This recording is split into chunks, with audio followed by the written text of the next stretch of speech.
السلام عليكم. فأعلى نسبة مشاهدة، أسماء جلال كانت البطلة الأولى لمسلسل أعلى نسبة مشاهدة مع سلمى أبو ضيف. وما كانش حد متحمس قوي للمسلسل، لأنهم كانوا شايفين إن لسه بدري عليها تشيل بطولة مسلسل.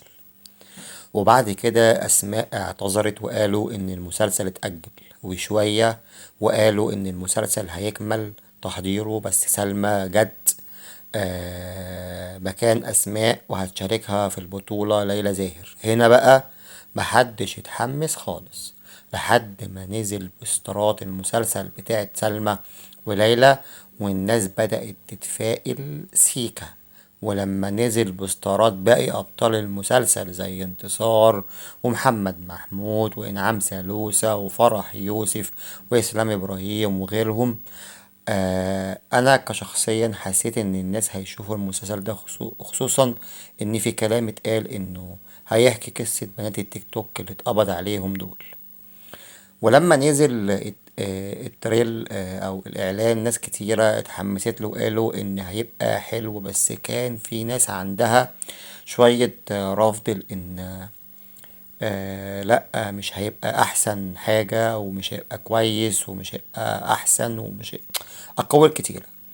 لحد بقى أول يوم رمضان، ليلة أول يوم رمضان، اتعرض الحلقة الأولى في ليلة رمضان اللي لقت إقبال كبير ومشاهدة عالية، وفعلا وبقوا يقولوا اتفرجوا على أعلى نسبة مشاهدة، وبقت الناس تتفرج عليه وتستناه حلقة حلقة. وبقى فعلا مسلسل أعلى نسبة مشاهدة في المسلسلات، الأعلى مشاهدة. واللي بقى أمتع وأعلى مسلسلات رمضان، عايز أقول لكم،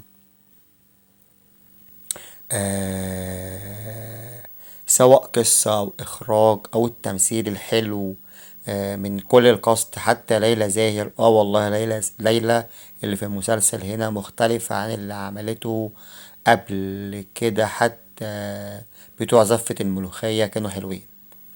مسلسل فيه إخراج زي الفل، وتمثيل حلو قوي وزي الفل، ده طبيعي يبقى زي اسمه. وفي وجود بقى الفنانة انتصار اللي مجننة الناس واللي عاملة دور رهيب، ومحمد محمود اللي عامل دور جميل، وانعام سالوسة ربنا يديها الصحة، وفرح يوسف وإسلام إبراهيم، والناس الحلوة دي طبيعي يبقى العمل ممتع. صلي على محمد. صلوا على محمد عليه الصلاة والسلام. وغير كل دوت، تلات أربع مسلسلات الناجحة والمشتاقة السنة دي، هي والمتشافين كمان المسلسلات، هي مسلسلات ال15 حلقة والبطولات الشبابية.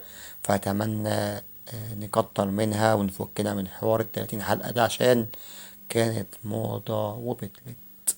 اشتركوا في قناة منوعات أحمد الباجوري عشان تشوفوا كل جديد. أعلى نسبة مشاهدة على منوعات أحمد الباجوري. السلام عليكم.